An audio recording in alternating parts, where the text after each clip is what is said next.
Hello, all. Welcome to the castle. Today, Obi-Wan Kenobi, episode 1. I'll go over 2 later.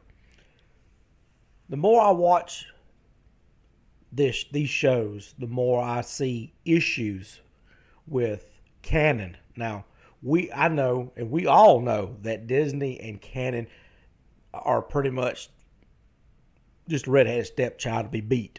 That's it. They don't care about canon. But there are no less than 4 in these two episodes that just completely go against the New Hope or Star Wars, depending on who you are and how you view it.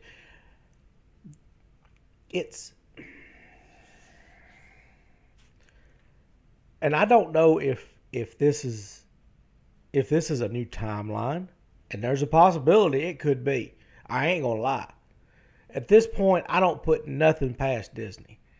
And are they going to use Kenobi to not remake the originals, but make the originals in a different timeline?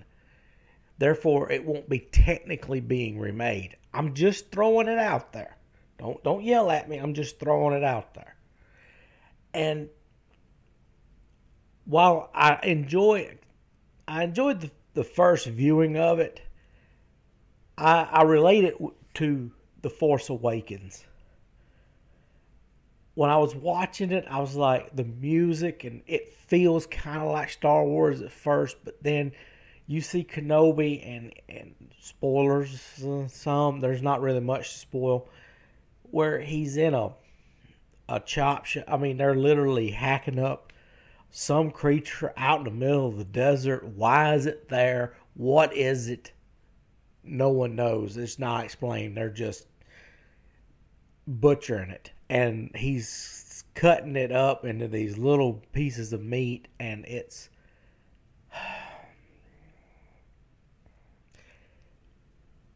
and he's riding this train. And you can tell he tries to communicate with Qui-Gon and Jinn. Of course, he can't do it. And it's clear that he has given up. No. There is a theme here that connects to Luke Skywalker, because Luke Skywalker gave up. Think about that for a moment. And what Disney, and I've said this before, but I really want to make a point on this.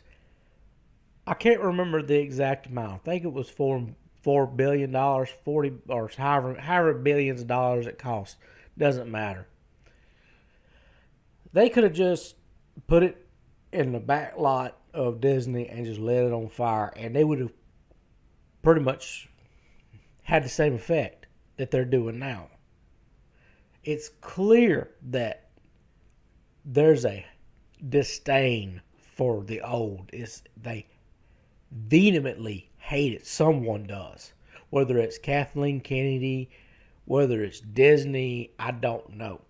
It's a clear, we hate this old stuff. And that's just the message I got from it. I mean, they leave Luke on a planet to go find his sister that was kidnapped.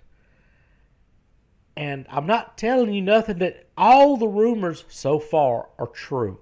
Almost one for one. It's amazing. Which doesn't really make me feel good about this show moving forward. And Reva, I don't know her real name. I do not care. Wow. It's clear that Disney thinks where they screwed up with Finn was they didn't have him as a typical angry black guy. Because Reva is just angry black woman. And she flies off the handle at every little thing. I get it, you're trying to make her intimidating, but they're going overboard with it. And the more the more I think about these episodes, and I have watched them a second time, just to really, because I know I missed stuff, and I'm gonna go over episode 2, but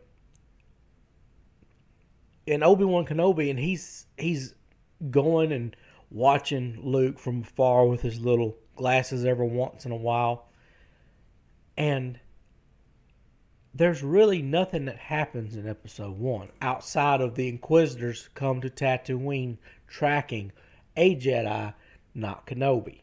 In this episode, that Jedi finds Kenobi, and Kenobi's like, we lost. Just go bury your lightsabers out in the middle of the desert, and I will revisit that again.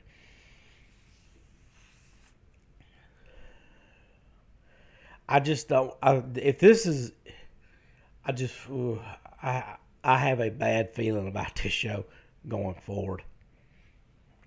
It's clear that we have the little, well, that's next episode, but you get I'll cover that next episode. But it's clear it's the Reva show. It really is. And I actually kind of was into the Grand Inquisitor. He was doing a good job. And I was kind of liking his style and the villain style that he was portraying. He was calm, collected, calculated. Reva, she's just angry. And that was her only thing. I mean, she's pissed at the world. She's pissed at Kenobi for some reason. And I'm not entirely certain if it's supposed to get her a new station, or is she mad at him for a reason? I got a funny feeling. I've kind of guessed why she's mad. I don't know if I'm wanting to say why she's mad, but if you don't have Disney Plus, I recommend to stay away from this. Just watch the reactions from myself and others that you trust. There again, by some miracle, that they turn this show around, and that's going to be a miracle. I don't see this being one to. I see this for an old school Star Wars fan just to stay away. I can tell you I already don't like it. I mean, at best, these two episodes. Well, episode 1 was. I'll give it a 6 out of 10. Mostly because of the beginning of it. Because it does show the clone troopers go in and killing the Jedi. And I'll give it some props for that. Because it did a pretty good job of portraying that. But other than that, that was about it. After that, the episode just kind of stopped and just went along at a crawl. And that's about it. But episode 2 is the one I want to get into, and I'm going to do that after this one. And that's all I've got for this video. Thanks for watching. I will see you guys next one.